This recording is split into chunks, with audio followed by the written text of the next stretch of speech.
उठो, जागृत हो जाओ, शक्ति का संचय करो, तेज को धारण करो, अपनी शारीरिक, मानसिक व आध्यात्मिक शक्तियों का विकास करो, दृढ़ निश्चय और आत्मविश्वास को हृदय में धारण करो और अग्रसर हो।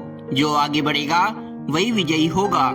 अपना मूल्य समझो और विश्वास करो कि आप संसार के सबसे महत्वपूर्ण व्यक्ति हैं।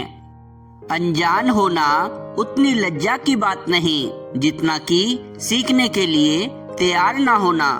समय की बर्बादी का अर्थ है अपने जीवन को बर्बाद करना। जीवन के जो क्षण मनुष्य यूं ही आलस्य उन्माद में खो देता है, वो फिर कभी वापस लौटकर नहीं आता। जीवन का हर क्षण एक उज्जवल भविष्य की संभावना लेकर आता है। ईश्वर केवल उन्हीं की सहायता करता है जो अपनी सहायता आप करते हैं और अपनी सहायता आप करने को तत्पर हैं। पाप की अवहेलना मत करो। पाप की कौड़ी पुण्य का सोना भी खींच लेती है। छोटा सा बिच्छू अपने डंक से तिलमिला देने वाली पीड़ा उत्पन्न कर सकता है। पाप का परिचय बिच्छू पालने के समान है। दूसरों के साथ वह व्यवहार ना करें जो तुम्हें अपने लिए पसंद नहीं। लोग क्या कहते हैं इस पर ध्यान मत दो। सिर्फ यह देखो कि जो करने योग्य था वो बन पड़ा या नहीं।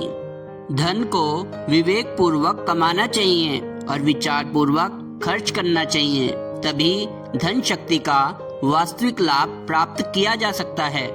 समय का सदुपयोग और धन का उपयोग दो नियंत्रण जिसने कर लिया, समझना चाहिए कि उसने आत्म कल्याण की आधी मंजिल पार कर ली। व्यवहारिक जीवन जीते हुए, संघर्ष करते हुए, दुखों का सामना करते हुए जो तपकर कुंदन की तरह दमकता है, वही सही अर्थों में तपस्वी है। काम छोटा हो या बड़ा, उसकी सफलता के लिए शारीरिक तत्परता और मानसिक तन्मयता की आवश्यकता रहेगी। छोटे छोटे संकल्प पूरा करते चलने पर जो आत्मविश्वास बढ़ता है, वह आगे चलकर महत्वपूर्ण महान कार्य संपन्न कराने के लिए बहुत ही कारगर सिद्ध होता है। तत्परता का अर्थ है लगन, स्फूर्ति और श्रमशीलता का समन्वय, मतलब कोऑर्डिनेशन है। जिस काम में हाथ डाला जाए उसे पूरा करना अपनी प्रतिष्ठा का प्रश्न बना लिया जाए। आलस्य प्रमाद को पास ना फटकने दिया जाए। श्रम की कठोरता में अपना गौरव अनुभव किया जाए। भीतर की दुनिया विचारों की है, आदर्शों और भावनाओं की है। उसका स्तर यदि ऊंचा है तो व्यक्ति हर हालत में प्रसन्न बना रहेगा। सिद्धांतों का परिपालन उसे इतना साहस दे सकेगा जिसके सहारे परिस्थितियों की विपरीतता भी कुछ बिगाड़ न सके, विचलित न कर सके। परिश्रम और प्रयत्न से मनुष्य के भीतर छिपी हुई अनेकानेक शक्तियां और योग्यताएं प्रस्फुटित होती हैं और फिर उनके द्वारा वो सभी संपदाएं प्राप्त हो जाती हैं। मनोस्थिति से परिस्थितियां उत्पन्न होती हैं। श्रेष्ठ परिस्थितियां प्राप्त करने के लिए आस्थाओं, विचारधाराओं और प्रवृत्तियों का परिष्कार आवश्यक है। योग शास्त्र कहता है कि अपने कुविचारों को दूर करो, कुसंस्कारों को मार भगाओ, दुस्वभावों को पीछे धकेल दो, दुर्गुणों को निकाल बाहर करो। इसी सफाई का नाम प्रत्याहार है। परिश्रम जीवन का आधार है।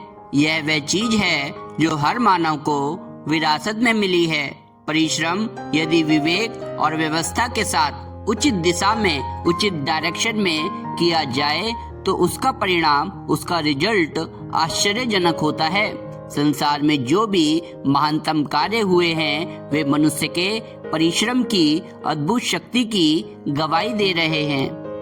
परिश्रम से जी चुराना मनुष्य की बहुत बड़ी कमजोरी है। जो मनुष्य परिश्रम नहीं करना चाहता उसके जीवन का किसी भी क्षेत्र में विकास असंभव है। यही वह सिद्धि है जो व्यक्ति को उन्नति के मार्ग पर अग्रसर करती है। इसके बिना ना तो कोई बना है और ना बन सकता है।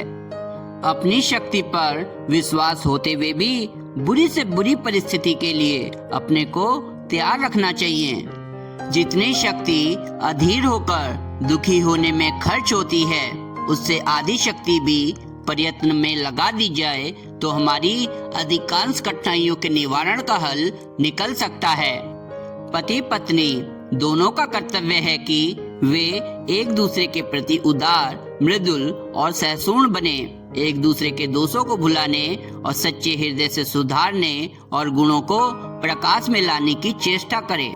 सनातन सत्य वही है कि मनुष्य स्वयं को तनाव मुक्त रखे, स्ट्रेस फ्री रखे, सदैव प्रसन्न रहे एवं दूसरों को भी हंसाता रहे। परिस्थिति के असंतुलन से उपजा तनाव, स्वयं के चिंतन की अस्त व्यस्तता एवं चिड़चिड़ाहट व्यक्ति को क्षुब्ध बनाती है। हंसता हुआ भविष्य हंसते हुए चेहरे का पुत्र है। जो प्रसन्न रहेगा उसे प्रसन्न रखने वाली परिस्थितियां भी मिलेंगी।